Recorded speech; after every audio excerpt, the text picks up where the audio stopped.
Oh, hey everybody, it's Stephanie. I had to put my hat like this because the lighting, the shadow was in my eyes and you couldn't see my face. You probably still can't see me all that well.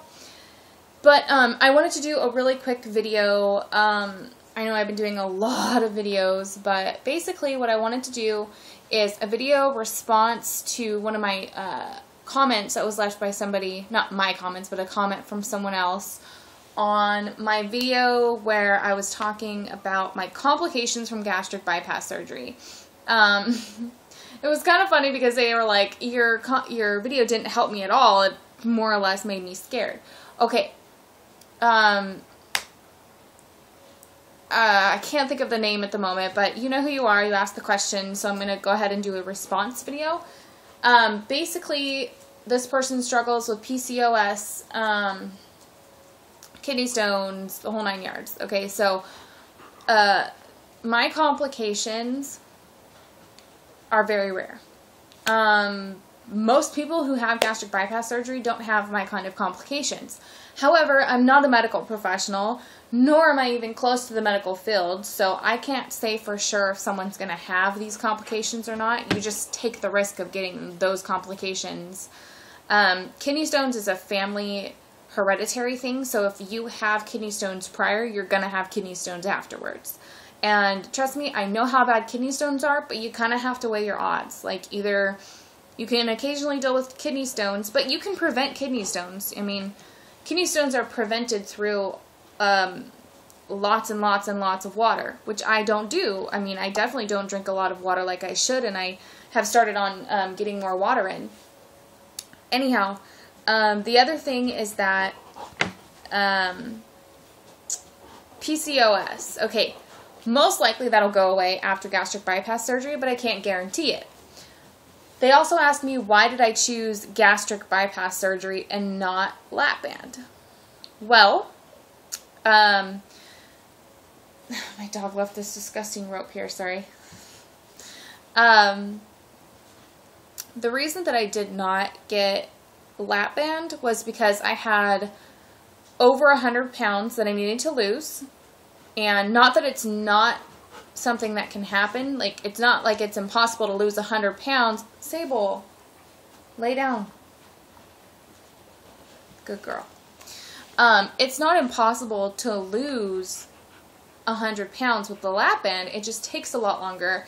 And my surgeon, honestly, I didn't have the best surgeon, but I was told, and I believe it, because I've seen it happen a couple times. Hey, you need to lay down. Lay down. You're too hyper. Thank you. Stay. Sorry. Apparently German Shepherds have this very, very, very hyper mentality. But I really don't see how my husband said that when he went to go get her, she was the calmest one out of the bunch. I am frightened to see what those other dogs look like. This little crazy German Shepherd here. Sit. Stay. I know. I'm sorry. Sit, Sable. She's like one of those dogs that are like, squirrel! You know, sit. Good girl. And then we're going to have Harley over here in a minute. No. Stay. Harley. Go. Get. Back up. You can come around here. Come over here. Oh my gosh. Stay. Ah!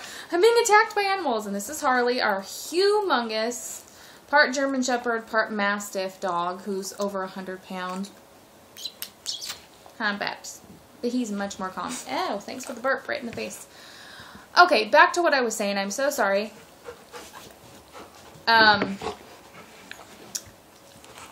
I chose gastric bypass because my surgeon told me that, no, given the fact that when he's done surgeries, he does lap band, and he does lap band, he does gastric bypass, and at the time he said that, in our seminar, that most people who get lap band from him have a tendency to come back and get gastric bypass.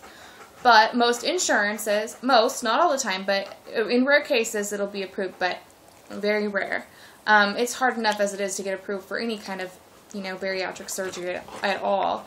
And he told me that, I guess, apparently, so many of these people go back and get, gastric bypass after whatever, but your insurance only covers one bariatric surgery or one weight loss surgery. So lap band is considered a weight loss surgery just as gastric bypass is. So if they go in and they get lap band and then they decide later that they want gastric bypass, they have to pay out of pocket.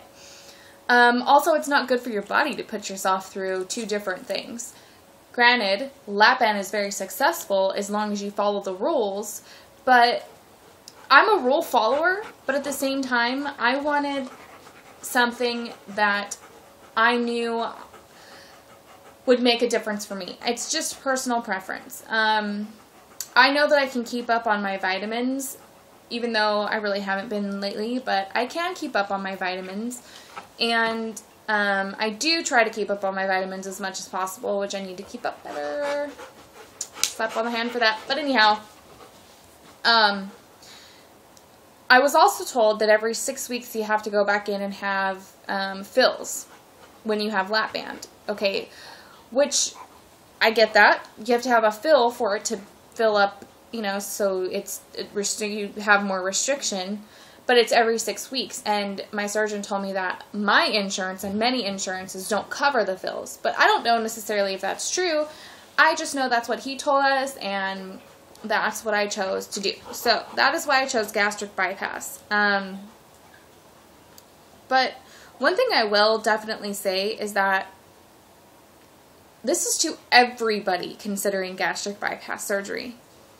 If you think that gastric bypass surgery is an easy way out, you need to do your research and hold off on your gastric bypass, because it is not an easy way out. It is not a simple fix.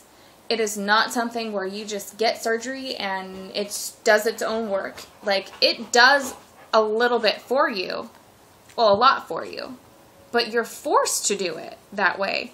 And some people may not look at it like that. You might look at it as it's going to be a really quick fix for me. I didn't have the surgery until I knew for sure that I was going to be able to stick to it, because I'm not going to put my body through something crazy like that if I don't know for a fact that I can stick to the plan and succeed. Now, does that mean that in time I may gain a little bit of weight?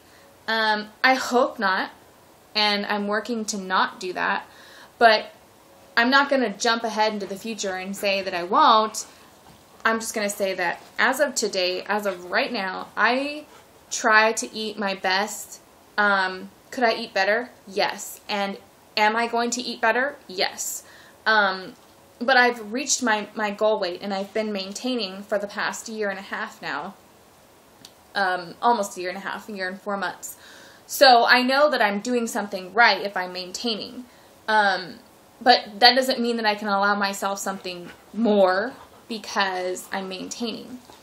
I really don't know what else to say other than that. If you are going into gastric bypass surgery or lap band surgery thinking that you're not going to have to put in any effort at all, that, just like I said in my last video, if you think, well, I don't want to do diets anymore, so screw the diet nonsense, screw counting calories nonsense, screw, watching what I eat, the gastric bypass is going to do it for me, then you don't need to have the surgery yet. You need to reconsider what you're going to do to your body, because you only get one shot. Most people only get one shot. And if you go back and you have a second surgery, from what I've heard, I've heard that if you have gastric bypass and then you switch to the sleeve, you have like a 50-50 chance of living, because it's such a risky surgery. But I don't know how truthful that is. That's just what I've heard. Hey, hyperactive child, you need to sit still. Anyways, that is my advice to anybody looking into gastric bypass, lap band surgery, weight loss surgery, anything. Or even if you get the sleeve, you still have to do the work. So if you're going to go put yourself through surgery and you're going to, go through all the pain and agony, make sure that you also put your brain into the idea of having to eat better as well. This tool will only work for as long as you allow it to work. And what I mean by that is that if you start off thinking that this tool is not a tool, that it's a fix, you're going to sabotage it from the beginning, and it's not going to work. And it may never work for you. But if you, like how I did, look at it like it's a tool. No matter what I eat, it's going into my body, it's adding in calories, it's going to make me either gain or lose, depending on what I eat and how healthy I eat. But the restriction of my pouch will give me the full filling so that I'm not constantly hungry and like wanting to eat. If you're constantly hungry right after gastric bypass surgery, it's in your head. It's totally in your head because your pouch cannot shrink that much and you not be full. You're either eating the wrong type of food that has the wrong kind of consistency, not enough protein, not enough good carbs like vegetables, or you're stuffing yourself with empty carbs like pasta or bread or potatoes, you know, starches that are bad for you that will in turn make you hungry again. So think of it like that. Anyways, this has turned out to be a lot longer than I planned, and I really hope it'll upload. So that's it for now. Alright guys, love you, bye.